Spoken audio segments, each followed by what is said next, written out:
K phone അഴിമതി ആരോപണത്തിൽ വിജിലൻസിന്റെ പ്രാഥമിക പരിശോധന.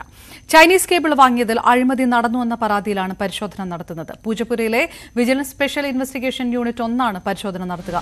പരാതിക്കാരൻ പായ്ച്ചിറ നവാസിനോട് മൊഴി നൽകാൻ വിജിലൻസ് നിർദ്ദേശം നൽകി. ഈ മാസം 7 ഹാജരാകാനാണ് നിർദ്ദേശം. വി വിനോദ് തിരുവനന്തപുരത്തും ചേർന്നു. വിനോദ്, ഏത് രീതിയിലുള്ള പരാതിയാണ് നൽകപ്പെട്ടിരുന്നത്? എത്ര നേരമായി പരിശോധന തുടങ്ങിയിട്ട് വിജിലൻസ്?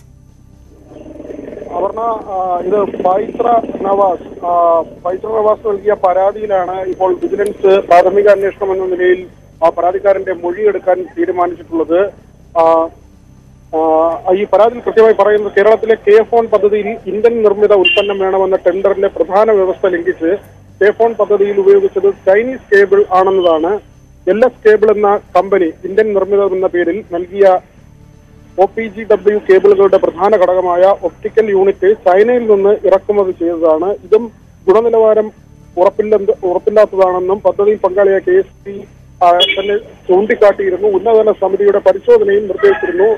എന്നാൽ ഇത് ചില താല്പര്യങ്ങളോടുകൂടി, സർക്കാരിന്റെ തന്നെ ചില താല്പര്യങ്ങളോടുകൂടിയാണ് ഇങ്ങനെ വ്യവസ്ഥകൾ ലംഘിച്ചുള്ള നടപടികൾ ഉണ്ടായത്. കേബിളിന്റെ ഗുണനിലവാരം സംബന്ധിച്ച് നേരത്തെ പ്രതിപക്ഷ നേതാവ് ഉൾപ്പെടെയുള്ളവരും പരാതികൾ ഉന്നയിച്ചിരുന്നു, ആക്ഷേപം ഉന്നയിച്ചിരുന്നു. രാജ്യത്തെ വ്യവസ്ഥകൾ അല്ലെങ്കിൽ കേന്ദ്ര സർക്കാരിന്റെ നിഷ്കർഷിച്ചുകൊണ്ടുള്ള ഇടപാടാണ് ഇതിൽ ഉണ്ടായിരിക്കുന്നത്. കോടികളുടെ തട്ടിപ്പ് നടന്നു എന്ന നിലയ്ക്കായിരുന്നു ആരോപണങ്ങൾ ഉയർന്നു വന്നത്.